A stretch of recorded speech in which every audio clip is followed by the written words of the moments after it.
اور یوخی بعضهم الی بعض زخرف القول غرورا کذالک نولی بعض الظالمین بعضا.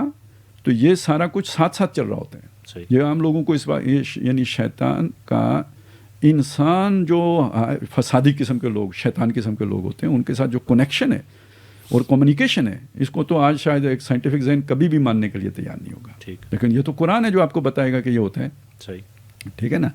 تو اب وہ جو بائبل پرانا ابلیس جو سانپ وہ ان کو لے کے آئے گا تو کنیکشن ہے نا. بالکل. ٹھیک ہے نا. یوخی بعضهم الی بعض زخرف القول غرورا. تو وہ جو یہودیوں کا لٹریچر ہے جس میں یہ کہا گیا ہے کہ we are the chosen people of the lord. ٹھیک. Others are gentile گوئمس.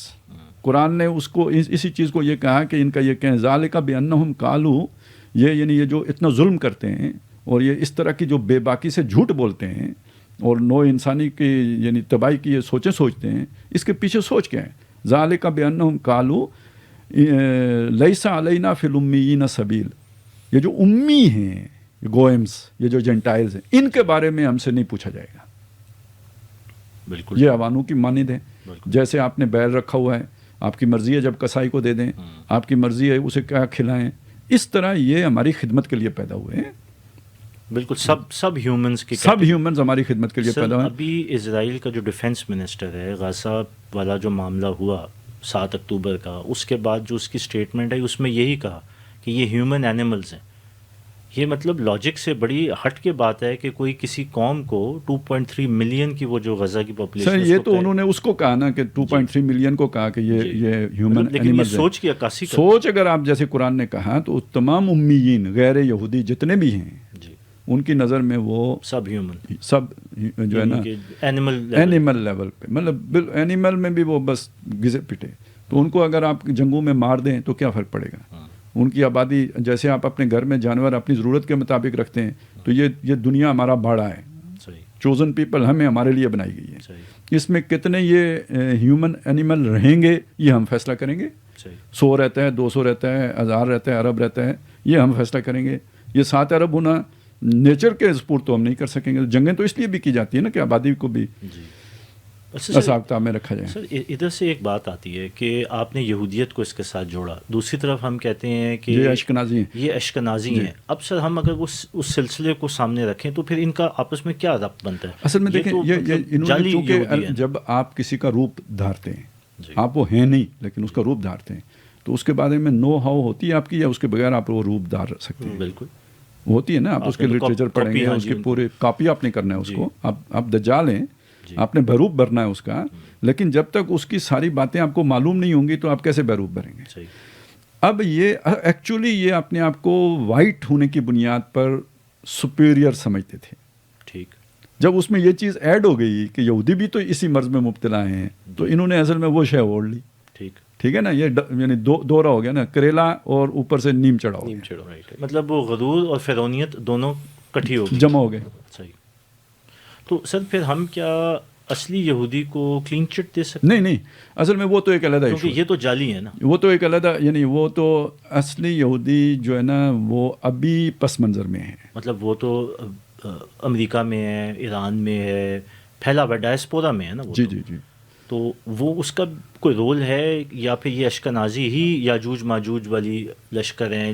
دیکھیں اب وہ جو ہم نے شروع میں بات کی تھی ہم حتمی طور پہ تو کچھ نہیں کہہ سکتے جی.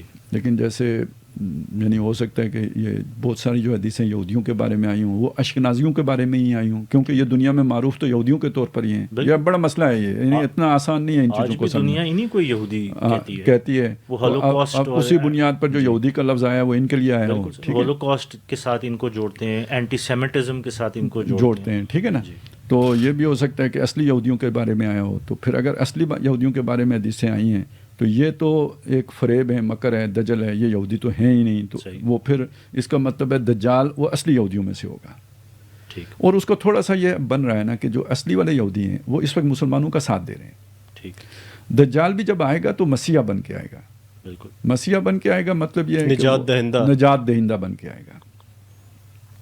تو آج ظلم ہو رہا ہے زیادتی ہو رہی ہے تو اس نے آ کے یہ بتانا ہے کہ میں انصاف والا ہوں. بیل آؤٹ پیکیج دے گا. ٹھیک ہے.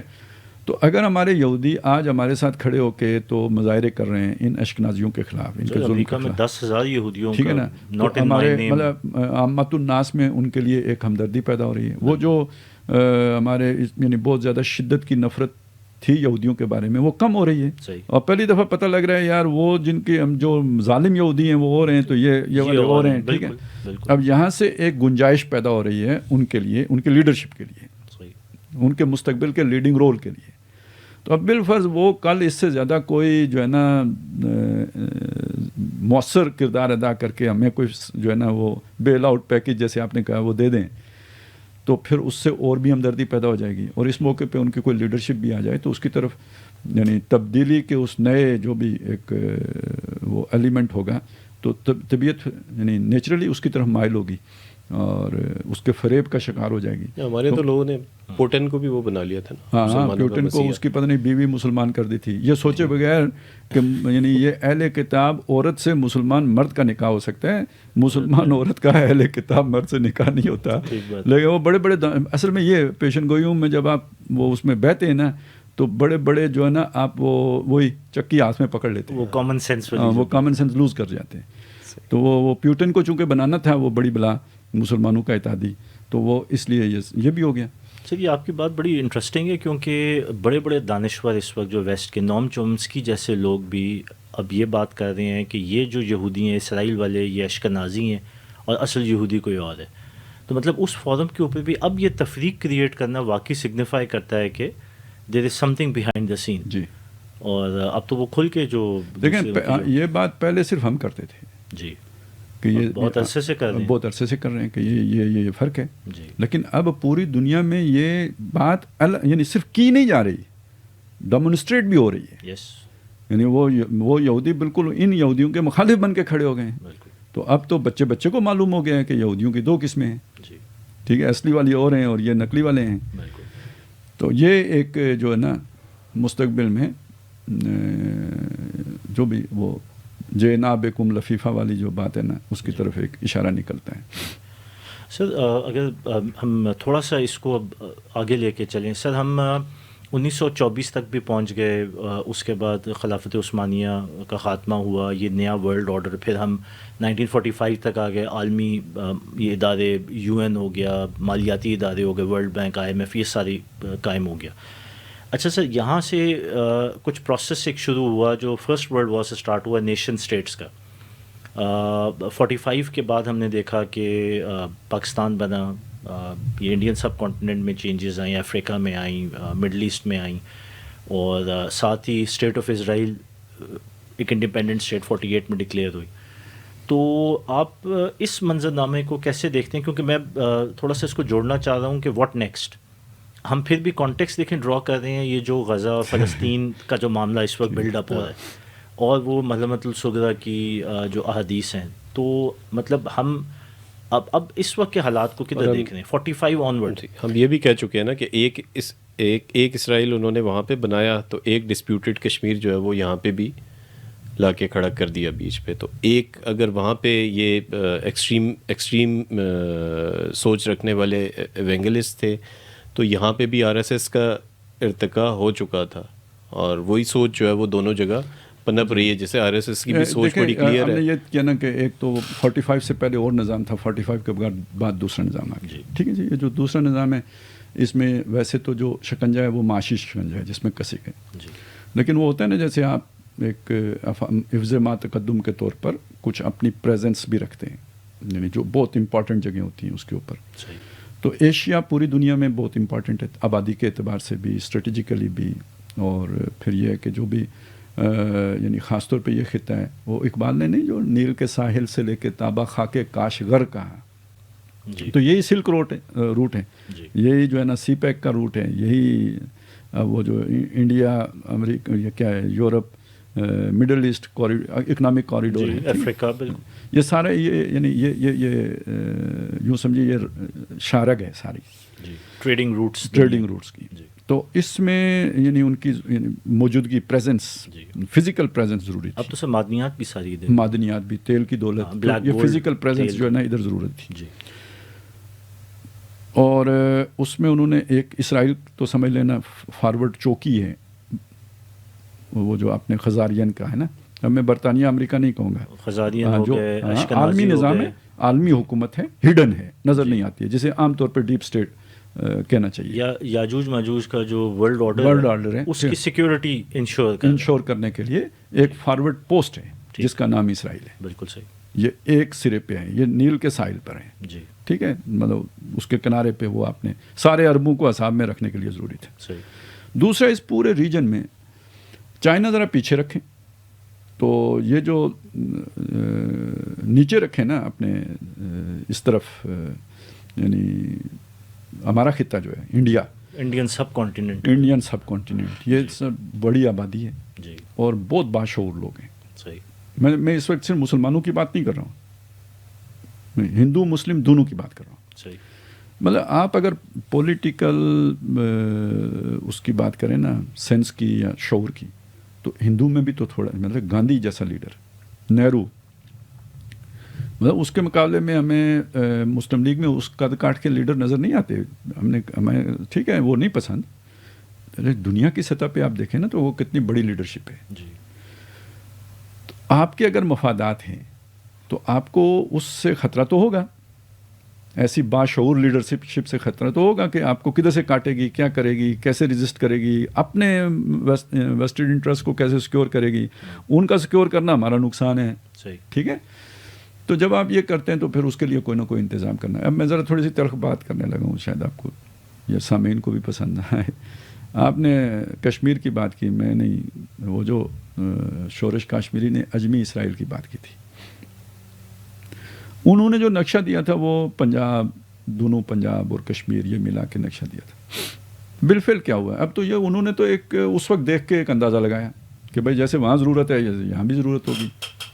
بالفعل کیا ہوا، وہ کردار جو اجمی اسرائیل، یعنی جو عرب میں اسرائیل نے ادا کیا، اجمی اسرائیل نے انڈیا میں ادا کرنا تھا، سب کانٹیننٹ میں. صحیح. تو کس نے کیا؟ پاکستان نے کیا. ٹھیک ہے نا. وہ آپ نے کمیونزم کا راستہ روکنے میں کردار ادا کیا. آپ نے ہندوستان کو ہمیشہ، مطلب یہ دیکھیں اس خطے میں یہ جو جنگیں ہوتی رہیں اور یہ سارا ہوتا رہا، ٹھیک ہے، تو وہ ترقی نہیں کرتے رہے، مطلب آپ کا وہ ایک مطلب شرارتی بچے والا جو بھی ایک ہوتا ہے، یہی رول تھا انگیج رکھنے کا، وہ رکھا آپ نے. اللہ کا منصوبہ اپنی جگہ پہ وہ ہم علیحدہ سے بیان کر رہے ہیں، لیکن یہ کہ جو تھا وہ کیا تھا، وہ یہ تھا. تو گویا ایک نیل کے ساحل پر بھی ایک اپنی فارورڈ پوسٹ ہے، اور ایک اپنی طرف سے جو ہے نا وہ انہوں نے اہتمام کر لیا کہ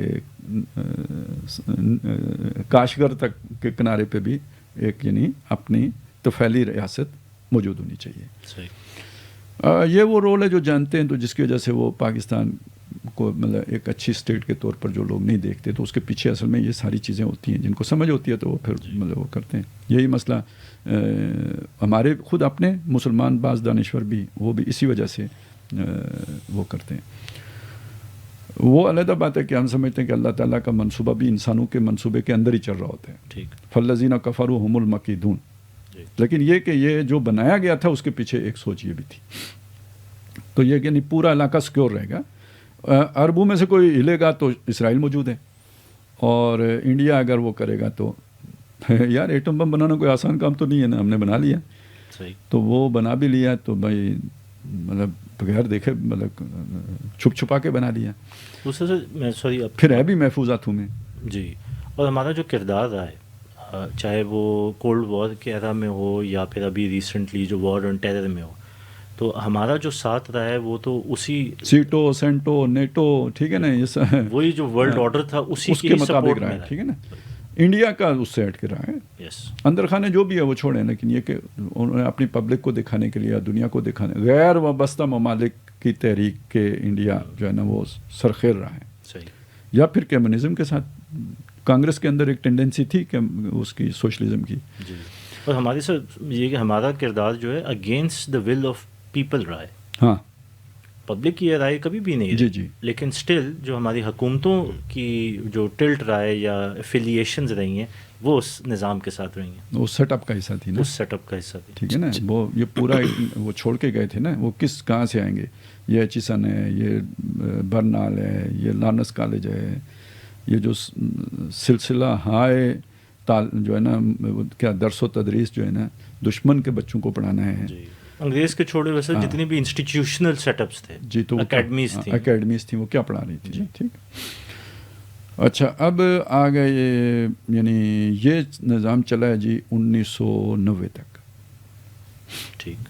اب نیو ورلڈ آرڈر کی بات آئی ہے جی. یعنی یہ اصل میں تھرڈ ورلڈ آرڈر ہوگا، یس. جس کا یہاں سے ڈسٹربنس شروع ہوئی ہے. یہ سر ہم کہہ سکتے ہیں کہ شیطان کا تھرڈ ورلڈ آرڈر. یس، وہی یاجوج ماجوج کا تھرڈ یاجوج ورلڈ آرڈر. ماجوج ٹھیک کا ہے. Third world. بش سینئر نے اعلان کیا کہ یس. جی تو اب یہ اصل میں کیا تھا، یہ اس میں رشیا ختم ہو چکا تھا، تو اب سول سپریم پاور آن ارتھ کی حیثیت امریکہ کو حاصل ہو گئی تھی. تو یہ اب ایک یعنی امریکہ کی سرکردگی میں دنیا نے ایک پول پر گھومنا تھا. صحیح. ٹھیک ہے، وہ 2 پول سسٹم ختم ہو گیا تو یونیپولر ہو گئی. یونیپولر ہو گئی. اس میں پھر آئی ہے ریزسٹنس، شمالی کوریا کی آئی ہے، چائنا کی آئی ہے. ٹھیک ہے. انڈیا نے بھی 10 ایک سال تو کیے جی، 9 ایک سال. پھر ہم نے کرگل چڑھ کے انڈیا کی دبوچ لی گردن. اس کے بعد انڈیا نے کہا جی آپ میرے مائی باپ چھڑاؤ. یعنی کہ امریکہ کے کیمپ میں ہم نے انڈیا کو پش کر کے لے کے گئے. جیسے مطلب آپ کی بکری جو ہے نا ریوڑ سے بھاگ جائے اور آپ کا بلی جو ہے نا جا کے اسے گھیر کے واپس لے کے آ جائے. صحیح. تو یہ تو کرگل پہ چڑھنا تو بالکل ہم نے انڈیا کے ساتھ یہ کیا. اور کیا کس نے؟ اچھا اب یہ نہیں سوچا کہ جس دن انڈیا ہماری تو اس دن تک ضرورت ہے امریکہ کو جب تک انڈیا ادھر مڑ کے کھڑا ہے. ٹھیک. جس دن انڈیا امریکہ لائن میں آ گئے تو ہماری ضرورت ہی ختم. تو کیوں ہم پر پیسے خرچ کرے گا امریکہ؟ صحیح. یہ نہیں سوچا. اس لیے سر جب 9/11 ہوا ہے تو اس سے 1 مہینہ 2 مہینے پہلے سے وہ ہمارے وہیں پہ ہی جن کی حکومت تھی وہ وہیں بیٹھے ہوئے تھے کہ اگلی ٹرانچ ریلیز کر دے IMF. وہ میٹنگ کا ٹائم نہیں دے رہا تھا. پھر اس کے بعد ہمارے تو شکر ہے 9/11 ہوا تو وہ کچھ جنرل پرویز مشرف کا کردار اور اس کی افیلیشن، مطلب یہ سارے کریکٹر ہمارے آنکھوں کے سامنے ہیں. تو اب یہاں سے اصل میں سر یہ جو 20-30 سال گزرے نا یہ ایک اعتبار سے تو بڑے ڈسٹرکٹیو ہیں. مسلمانوں کی تباہی پھری ہے 9/11 کے بعد جو کچھ بھی ہوا ہے یہ ایک، لیکن ایک دوسرے اعتبار سے وہ ورلڈ آرڈر کدھر گیا ہے؟ اس کی تنفیذ ہو سکی ہے؟ دیکھیں نا 90 میں بندہ کہہ رہا ہے نیو ورلڈ آرڈر کدھر گیا ہے؟ وہ بات وہی بڑھ گیا نا، پروگرام تو بڑھ گیا. ٹھیک ہے نا. اس کو میں کہتا ہوں کہ یہاں سے خدائی مداخلت شروع ہو گئی. یعنی وہ جو اینڈ فیز ہے اس کی طرف بالکل یہاں سے آپ اس اینڈ ٹائمز میں داخل ہو گئے ہیں جہاں سے اب یعنی اللہ تعالیٰ نے وہ ایک ہوتا ہے نا اللہ تعالیٰ ایک ڈیل دے کے رکھتا ہے پھر آہستہ آہستہ رسی کھینچنا شروع کرتا ہے. تو یہ ایک ریورس پروسیس ہے جو شروع ہو گیا. 400 سال رہا ہے. ٹھیک. اب ایک ریورس پروسیس شروع ہو گیا. ہم تو اصل میں ہتھیلی پہ سرسوں جمانے کے عادی ہوتے ہیں. تو وہ چیزیں ہمیں اس طرح یعنی فوری طور پہ کیوں نہیں ہوتا؟ تو فوری طور پہ نہیں ہوتا. نسلیں لگ جاتی ہیں کہ خون 100,000 انجم سے ہوتی ہے سیر پیدا. ٹھیک ہے. تو یہ اب وہاں سے یعنی منصوبے ناکام ہونے پہلی دفعہ جو آپ نے پلان کیا وہ ایگزیکیوٹ نہیں ہوا. اب تو سر بات بہت آگے نکل گئی ہے. اب چائنا یعنی 2030 کی پیشن گوئی ہے کہ امریکہ سے آگے ہوگا. صحیح. ٹھیک ہے. تو دنیا بدل رہی ہے.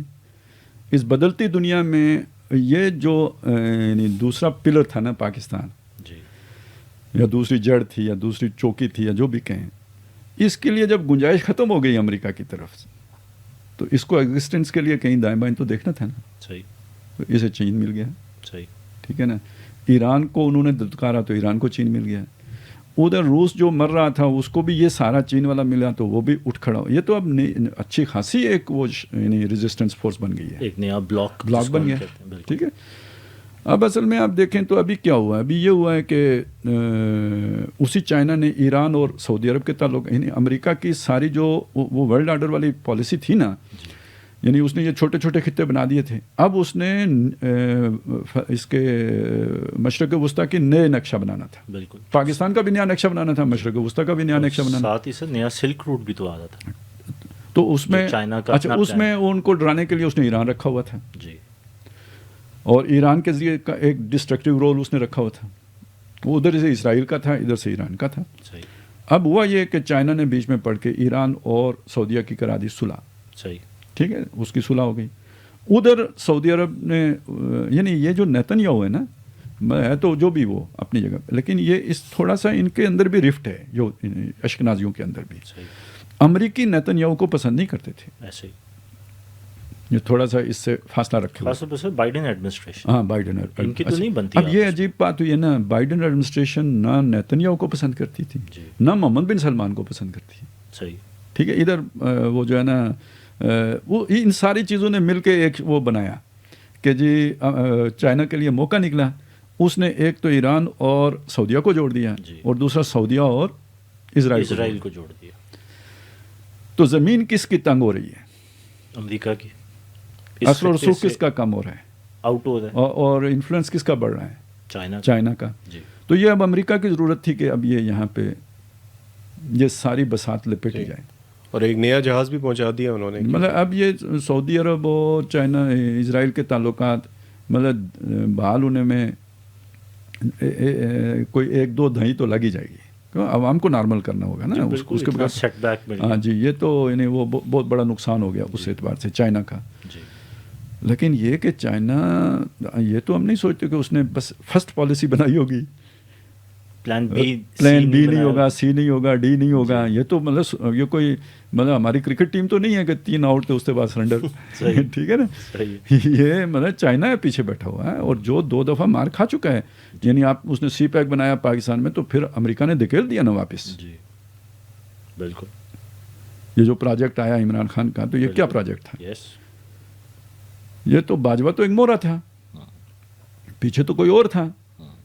اور یہ جن کو یہ زیادہ مجرم بناتے ہیں وہ تو اس کے مطلب ویسے ہی چلے کلے تھے جو اس نے آگے لگائے ہوئے تھے. ان کے جو بھی ایمبیشیس تھی ان کے ایکسپلائٹ کر کے اس نے اپنا مطلب نکالا. دوسرا طاقت کا جو کنٹرول تھا وہ تو اسی کے پاس تھا. بندہ ہی وہی ہے نا, اصلی بندہ تو وہ ہے. تو اب آپ دیکھیں کہ وہ اب اگر چائنا واپس آ رہا تھا تو اس نے اپنی پوری ہوم ورک کر کے آیا ہوا ہے. تو یہ نہ سمجھیں کہ اب امن ہوگا. یہ اب جنگوں کا سلسلہ ہے یہاں سے چل رہا ہے. یہ تو ہم اس کے ساتھ ساتھ کیونکہ یہ جو چکر ہے نا, یہ جو وہ جو ایمرجنگ پاور کا اور ایگزسٹنگ پاور کا جو رولا ہے نا, وہ اب آپ کے سامنے, یعنی یہ emerging super power, receding super power, وہ جو شفٹ ہوتا ہے, یہ جو شفٹ ہوتا ہے اس کے اندر یہ اتھل پتھل ہوتی ہے. بالکل ٹرانزیشن پیریڈ میں. جی. اور اینڈ میں جنگیں ہوتی ہیں. یہ اب جنگوں میں داخل ہو گئے نا. یعنی یہ جو 2 پلر تھے نا, میں نے بتایا, ایک یہ ادھر پاکستان, ادھر وہ. ٹھیک ہے. اور یہ ایک نیل کے ساحل پر اور دوسرا خاکے کاشغر. جی. وہاں پہ شروع ہو چکا ہے پروسیس. صحیح. یہ دیکھتا چلا جائے گا. آپ اگر حدیثیں پڑھیں دہل جائیں. اچھا. یعنی یعنی ابھی تو یہ ہے نا, یہ ہمیں 23 لاکھ نظر آتے ہیں. جی. یہ تو سارے عربوں کے لیے جو ہے نا تباہی کا ذکر ہے. یمن کیا ہے, تو شام کیا ہے, تو عراق کیا ہے. تو عراق کے بارے میں تو یہ ایسا وہ جو ہے نا رگڑا جائے گا جیسے چمڑے کو رگڑا جاتا ہے. عراق کے بارے میں یہ آگ ہوگی. وہ لوگ جہاں صبح کریں گے وہ ان کے ساتھ صبح کرے گی, جہاں وہ شام کریں گے وہ ان کے ساتھ شام کرے گی. یعنی مطلب یہ ہے کہ لوگ بھاگ رہے ہوں گے, جیسے وہ ریفیوجیز ہوتے ہیں. جی. وہ جنگ پیچھے پیچھے آ رہی ہوگی. وہ تو مطلب بیان کرنے کے لیے جگرا چاہیے. میں نے مطلب اس میں سے ایک آدھ حدیث ایک جگہ پہ کہیں بیان کی. وہ ایک فوت ہو گئے بیچارے, آزاد کشمیر کے ریٹائرڈ چیف جسٹس صاحب تھے. تو انہوں نے مجھے بعد میں کہا کہ آپ کے بہت مضبوط اعصاب ہیں. تو تھوڑی سی روشنی ڈالیں نا اس ٹاپک پہ, کیونکہ مطلب وہ ایسی اس میں دیکھیں, مطلب اس آپ پہ اس پہ غور کریں کہ جو ان بابوں کا جو ابواب ہے نا حدیثوں کے, اس کا جو عنوان مقرر کیا ہے محدثین نے, کیا کیا ہے, جو جس ذیل میں یہ ساری حدیثیں رکھی ہیں. الملخمۃ العظمیٰ, الملخمۃ الکبریٰ. یعنی عظمیٰ اعظم کی مؤنث ہے. آپ کہتے ہیں جنگ عظیم اول, جنگ عظیم دوم, تو عظیم سے بڑا ہوتا ہے اعظم, تو جنگ اعظم ترجمہ ہوگا اس کا. ٹھیک. یہ تو میں نے ایک حوالے سے بتایا. اب آپ عربی لغت میں جائیں تو کیا ہے؟ لحم گوشت, ملخم کسائی کی دکان, ملخمہ قیمہ.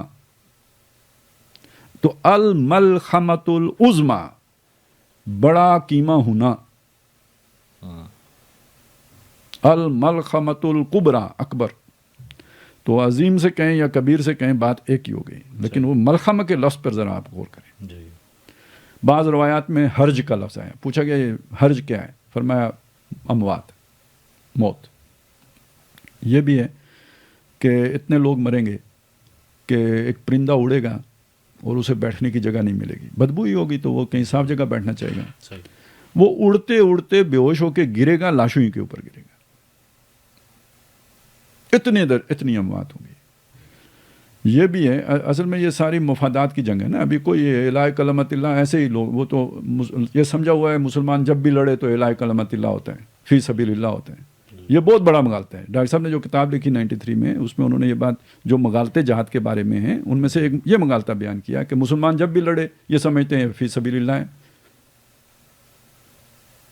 تو وہ اس کے اگر آپ دیکھیں تو وہ جو یعنی یہ لڑائیاں ہوں گی یہ مفاد کی لڑائیاں ہیں, یہ تیل کے لیے ہوں گی. چونکہ وہ جو روایت ہے اس میں تو یہ ہے نا کہ جی سونے کا پہاڑ نکلے گا فرات سے اور اس کو حاصل کرنے کے لیے لوگ لڑیں گے. اب یہ جو وہ الفاظ کے قیدی ہیں تو وہی یہی کہیں گے جب خشک ہوگا سونا نکلے گا پھر یہ کچھ ہوگا. لیکن اگر آپ اسے لیں وہی علامت کے طور پہ لیں, جیسے وہ صبن اجافن تھا تو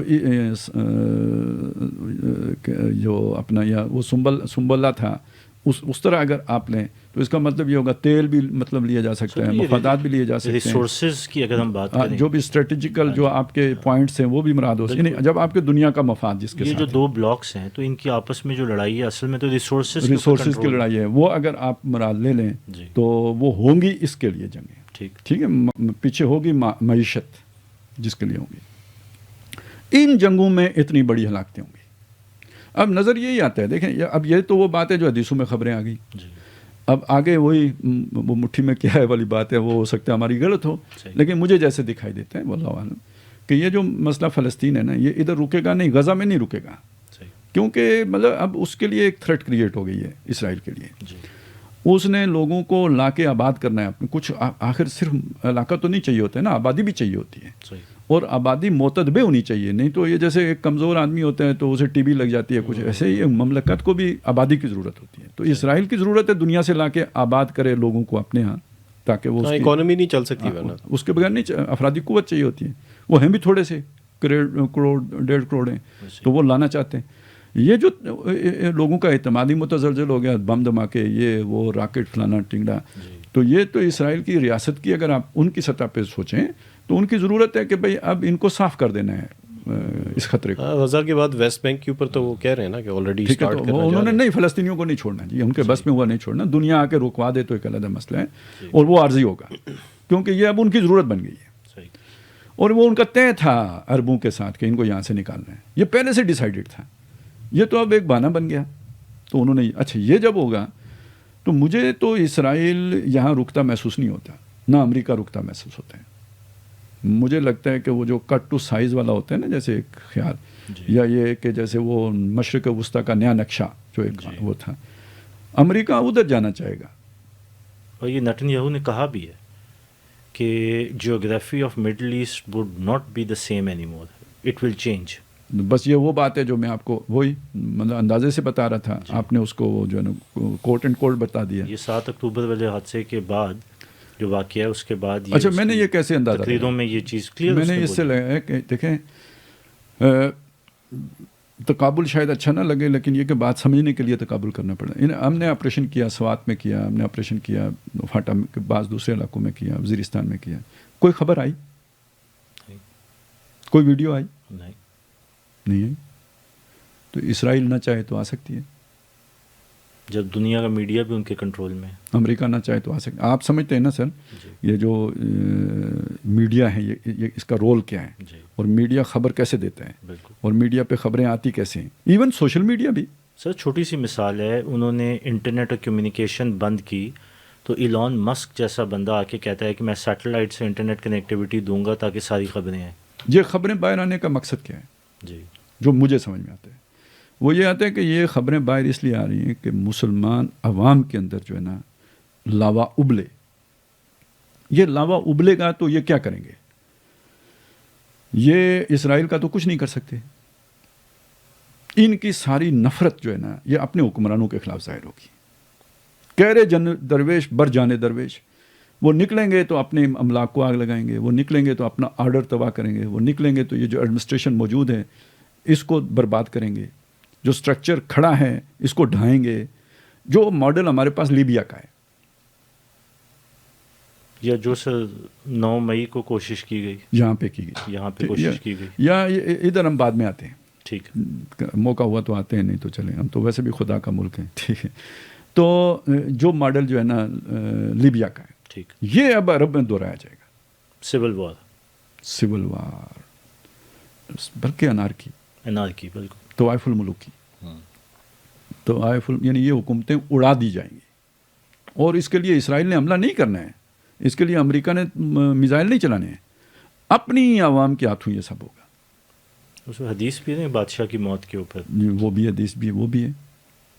یعنی حدیثیں تو ہیں ہی ہیں، لیکن یہ کہ اب تو حالات بن گئے نا کہ یہ اسی طرح خبریں اگر آتی رہیں جی تو ایک آپ کو دیکھیں نا، اب اگر مصر والے نے لوگوں کو نماز پہ بھی جمع ہونے سے منع کر دیا ہے بالکل. تو کوئی پریمپٹ کیا ہے نا، جی کچھ خطرہ ہے نا اس کو. بالکل. یہ باقی عرب دیکھیں، یہ ایک ہوتا ہے نا وہی نیشنلزم کا جذبہ بڑا مضبوط ہوتا ہے. صحیح. نہیں، ہم مسلمان ہونے کی حیثیت سے تکلیف محسوس کر رہے ہیں، ان کا ایک مسلمان ہونا ہی تو نہیں ہے نا. وہ عرب ہونے کے ناطے وہ زیادہ ان کی جو ہے نا وہ ہوگی، جسے کہتے ہیں نا احساسات زیادہ شدید ہوں گے. اور عرب ویسے بھی جوش جذبے میں بہت زیادہ ہوتے ہیں، وہ مطلب کافی، یعنی بعض معاملات میں وہ ہمارے پٹھانوں کی طرح ہی ہوتے ہیں. تو وہ جب یہ، اور یہ ایک عرصے کا سیاسی جبر ہے، جی گھٹن ہے. یہ لاوا جب پھٹے گا نا یہ عرب حکمران اڑا دے گا، لیکن کوئی نیا آرڈر تو نہیں قائم ہوگا، کیونکہ یہ کوئی منظم کوشش تو نہیں ہوگی، اس کے پیچھے کوئی جماعت تو نہیں ہوگی، کوئی منظم ادارہ تو نہیں ہوگا. تو یہ ڈسٹرکشن محض تخریب ہوگی، تخریب محض. وہ اب حدیثیں یاد کر لیں، حج امیر کے بغیر ہوگا، مینا میں حاجیوں کا قتل عام ہوگا.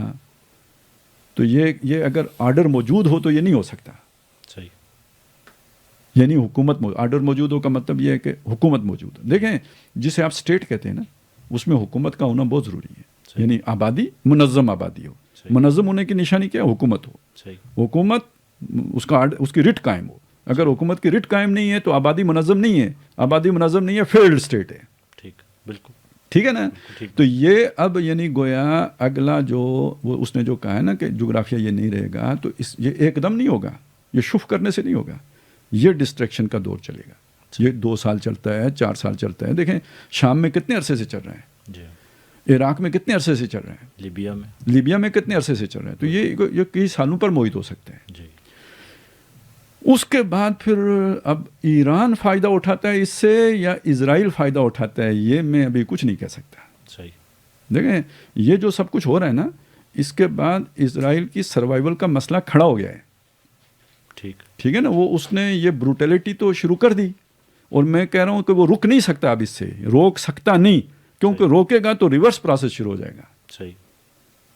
اس کی زندگی کا مسئلہ ہے کہ اس کو کنٹینیو رکھے، بلکہ اس کی شدت میں اضافہ کرے. بالکل ٹھیک ہے، اس کے اپنے وجود کو برقرار رکھنے کے. لیکن اس سے رائے عامہ بدلنا شروع، یعنی عرب دنیا کے اندر بھی یہ پیدا ہوگا. بالکل. خبریں تو وہ دے رہے ہیں عربوں کو وہ کرنے کے لیے، لیکن ورلڈ وائڈ اس کے خلاف ایک رائے عامہ بن رہی ہے. بالکل ایسے. تو اس کے ایگزسٹنس کے لیے مسائل کھڑے ہو جائیں گے. اگر ایران جسے کہتے ہیں نا ہوشیاری سے، دانش مندی سے، تدبر سے اپنی اسٹریٹجی بناتا ہے، اور فرض کریں کہ چائنا بھی اس کو سپورٹ کرتا ہے، تو جب یہ ویکیوم کریٹ ہوگا تو اسے فل وہ کرے گا جو بہتر اسٹریٹجی کے ساتھ آئے گا. تو 2 پاورز ہیں. صحیح. ایک اسرائیل ہے، دوسرا ایران ہے.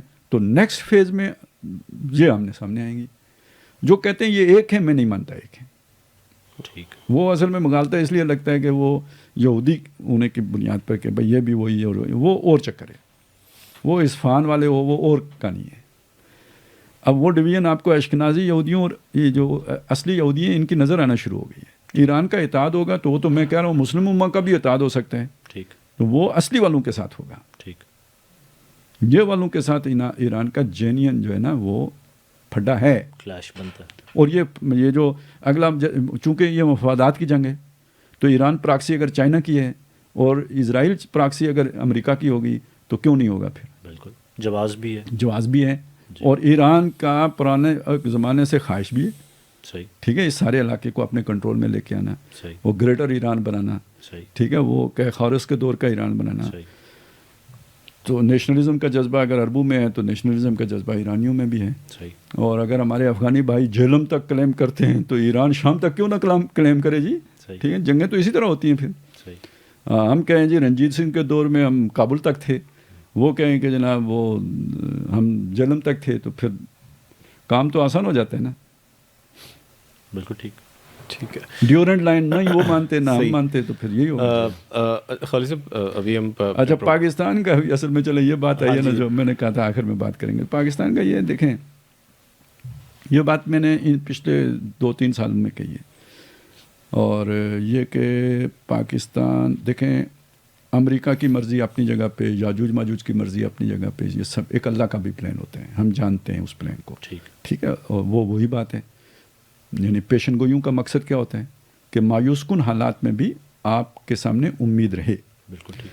وہی سورہ یوسف سے ہی میں اگر آپ کے سامنے رکھوں نا کہ بیٹا چلا گیا لیکن خواب سنا کے گیا, تو جب بیٹو نے آ کے کہا کہ یوسف کو بیڑیا کھا گیا ہے, وہ جاؤ والا کمی سے ہی بے دمن کذب, تو یعقوب علیہ السلام نے کیا کہا؟ ایسا ہی ہوا ہے. نہیں. کالا بل سولت لکم انفسکم امرا فصبر جمیل واللہ المستعان علی ما تصفون. یہ نہیں کہا تم جھوٹے ہو, کیونکہ جہاں سے وہ دیکھ رہے تھے وہ ان کا لیول نہیں تھا, تو انہیں جھوٹا کہنے کا بھی فائدہ نہیں تھا. وہ تکوین کی وہ بات کھولنے کی ضرورت بھی نہیں تھی, لیکن ان کی بات کا یقین وہ کیسے کر سکتے تھے جنہوں نے وہ خواب سنا ہوا تھا. صحیح. تو وہ سمجھ گئے, وہ تعویل الاحادیث سیکھنے کا پروسیس شروع ہو گیا. یہ تو اسی لیے انہوں نے مدد اللہ سے مانگی. تو یہ تو جو تم کہانی سنا رہے ہو یہ نہیں ہو سکتا, گویا انڈرسٹوڈ ہے اس میں. یہ ہو گیا. اس کے بعد کئی سال گزر گئے, تو کس آس پر جو ہے نا کھڑے رہے اور یوسف کا ذکر کرتے رہے. وہ جو خواب دیکھا ہوا تھا اس آس پر وہ چلتے رہے. پھر اگلا مرحلہ آیا, قید کے سال آ گئے. اب قید کے سالوں میں غلہ ختم ہوا تو مصر بیٹے گئے. انہوں نے کہا جی اگلا دوسرا بھائی بھی لے کے آنا. وہ گیا تو پھنس گیا چوری کے مقدمے میں, اور وہ بھی ادھر رک گیا. تیسرے بھائی نے کہا میں تو باپ کو منہ دکھانے کے قابل ہی نہیں, میں بھی نہیں جاؤں گا. صحیح. یعنی تینوں جو یعنی ہو سکتے تھے بس وہ ادھر رہ گئے. یہ نا انجار واپس آ گئے. انہوں نے آ کے کہا جی وہ تو چور تھا, یہ تھا, وہ تھا. انہوں نے کہا بل سولت لکم انفسکم امرا فصبر جمیل. لیکن اگلی بات کیا کہی؟ عسى اللہ ان یاتینی بہم جمیعا. اب مجھے امید لگی ہے کہ اللہ ان سب کو میرے پاس لے آئے گا. جی دیکھیں دنیا کے حالات کے اعتبار سے دیکھیں تو ورسٹ پوزیشن پہ چلے گئے. بالکل. لیکن بتا رہی ہے ظلمت شب کے صبح نزدیک آ رہی ہے, انہیں کچھ اور نظر آ رہا ہے. اچھا جب وہ گھر والوں نے کہا کہ آپ تو پاگل ہو گئے ہو, تاللہ تفتح تذکر یوسف, آپ تو یوسف کا ذکر نہیں چھوڑیں گے حتیٰ تکون حرزن او تکون من الحالکین. اس کا جواب انہوں نے کہ انما اشکو بسی و حزنی الی اللہ, میں اپنے اس غم اور اندوہ کی شکایت اللہ سے کر رہا ہوں. وعالم من اللہ ما لا تعلمون, میں اللہ کی طرف سے وہ جانتا ہوں جو تم نہیں جانتے. اب بھائیوں سے کیا کہا, جاؤ فتحسسوا یوسف من یوسف و اخی, یوسف اور اس کے بھائی کو تلاش کرو.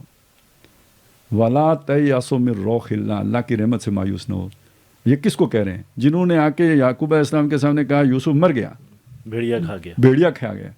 انہوں نے ٹوکا نہیں کہ تم غلط کہہ رہے ہو, لیکن آج کہہ رہے ہیں جاؤ یوسف کو تلاش کرو. انہوں نے نہیں کہا کہ یوسف کو کدھر تلاش کریں, وہ تو مر گیا تھا. نہیں, آج نہیں بولے.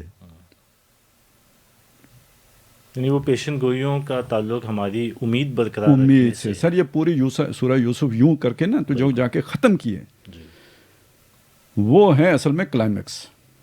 کہ اللہ کی مدد کب آتی ہے. حتیٰ اذا استیأس الرسل, یہاں تک کہ جب رسول مایوس ہونے لگتے مایوس ہو جاتے ہیں, ہونے لگتے ہیں, میں نے ترجمہ سے یعنی ایک گمان سا آنے لگتا ہے, گمان کے درجے میں. وَظَنُّوا أَنَّهُمْ قَدْ كُذِبُوا, رسول اس طرح مایوس نہیں ہوتے یعنی بالکل ہی اللہ سے نا امید, لیکن ایک مطلب حالات اتنی مطلب تھک جاتے ہیں, یعنی اصل میں حالات کی شدت, صحیح, جیسے سورہ بقرہ میں آیا نا کہ مَسَّتْهُمُ الْبَأْسَاءُ وَالضَّرَّاءُ وَزُلْزِلُوا, تکلیفیں, مصائب, وَزُلْزِلُوا, ہلا مارے گئے, حتیٰ یقول الرسول, یہاں تک کہ رسول بھی کہہ اٹھے متى نصر اللہ, اللہ کی مدد کہاں ہے. یہ کیفیت ہو جاتی ہے. اس کو یہاں کا حتیٰ اذا استیأس الرسل وظنوا انہم قد کذبوا جاءہم نصرنا, ان کے پاس ہماری مدد آ گئی. اس کو اگر آپ سامنے رکھیں تو جب پاکستان بالکل فیصلہ ہو گیا ختم ہونے کا تو مدد آ گئی. ایک تو وہ انسیڈنٹ ہو گیا جو آپ نے کہا 9/11 کا, امریکہ کو ضرورت پڑ گئی, یہ آپ کو بریدنگ سپیس مل گئی, اور آپ نے دیکھ لیا تھا کہ امریکہ کیا ہے. تو یہاں سے ایک طرف تو آپ امریکہ کے آگے لیٹے, نو ڈاؤٹ, لیکن دوسری طرف آپ نے سوچنا شروع کر دیا پہلی مرتبہ کہ اب ہم نے کیا کرنا ہے. تو یہ وہ ٹائم ہے جب آپ نے چائنا کی طرف دیکھنا شروع کیا, آپ نے اپنی وہ ساری ڈیفنس اسٹریٹجی امریکہ سے چائنا کی طرف شفٹ کرنی شروع کر دی. آج آپ امریکی سیٹلائٹس کے ساتھ تو نہیں ہے نا, بہت اہم بات ہے یہ. ہاں, وہ آپ کے گائیڈڈ میزائل چلتے ہی نا, تو یہ سارا کچھ ہو چکا ہے نا ان 20 سالوں, سارا ہارڈ ویئر سے چائنا پہ شفٹ ہو گیا, یہ سارا کچھ ان 20 سالوں میں ہو چکا.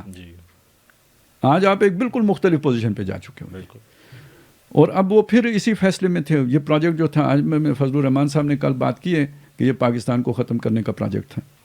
معیشت تباہ ہوئی نہیں ہے, اس طرح معیشت تباہ ہوتی نہیں, کی گئی ہے.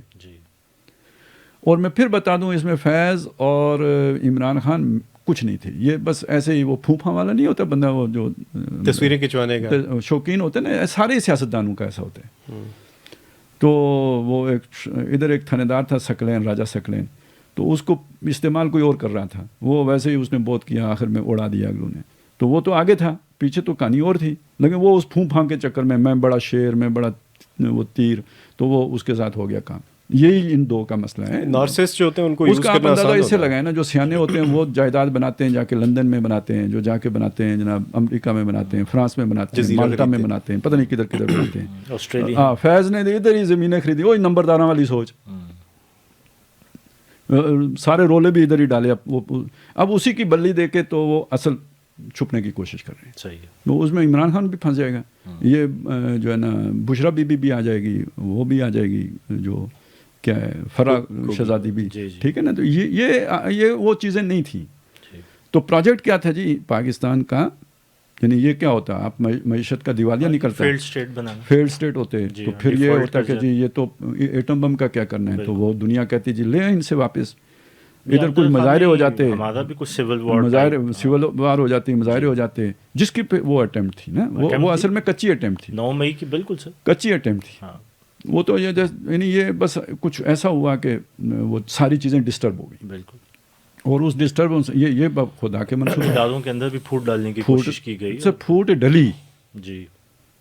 یہ ساری یہ جو آپ نے پچھلے 2 سال گزارے ہیں, جس میں کہ یہ کچھ پتہ نہیں لگتا تھا کہ یہ کدھر ہے, یہ کدھر ہے, تو یہ فالٹ لائن اداروں کے اندر تھی نا, جس کی وجہ سے یہ ڈویژن تھی ساری. ایسے ہی وہ مولانا فضل الرحمان کے دھرنوں سے آگے آ جائے, ادھر سے ان کے پیچھے بھی کوئی تھا نا جو انہیں تو ادھر بھی کوئی تھا جو, مطلب دونوں طرف کام چل رہا تھا. تو بہرحال اس کے بعد یہ چیزیں جو پورا سسٹم ایک آدمی کے مخالف تھا کہ یہ نہ بنے, وہ بن گیا. تو یہ سسٹم کون سا سسٹم تھا, یہ سابقہ سسٹم تھا, سابقہ سسٹم ٹھیک, وہ بن گیا. تو یہ اب کون سا سسٹم آ رہا ہے, یہ اب نئی جو ہے نا نئے قبلے کعبے کے ساتھ سسٹم آ رہا ہے. اسی طرح دوسرا جو بندہ ہے جس کے خلاف پورا سسٹم تھا, وہ کون سا ہے جی, فائز عیسیٰ, وہ بھی بن گیا. تیسرا جو بندہ ہے جس کے خلاف پورا سسٹم تھا, وہ نواز شریف. تو اب اس کے بھی آثار بن گئے ہیں. اب کوشش یہ ہے کہ یہ سیٹل ڈاؤن نہ ہو, ان کو بھی انگیج کر کے رکھو کسی طریقے سے, مطلب سیٹل ڈاؤن نہ ہو, کیونکہ یہ اپریل تک اگر سیٹل ڈاؤن ہو جاتا ہے پھر یہ اپنا اس پہ چل پڑیں گے. جو تو روکنے کا طریقہ یہ ہے کہ یہ سیٹل ڈاؤن ہو. تو یہ اب دہشت گردی اور بھی ہوگی, کیونکہ وہ سارے جتنے بھی ہیں نا اس پچھلے سسٹم کے جو مورے, وہ سب اب ایکٹیویٹ ہوں گے.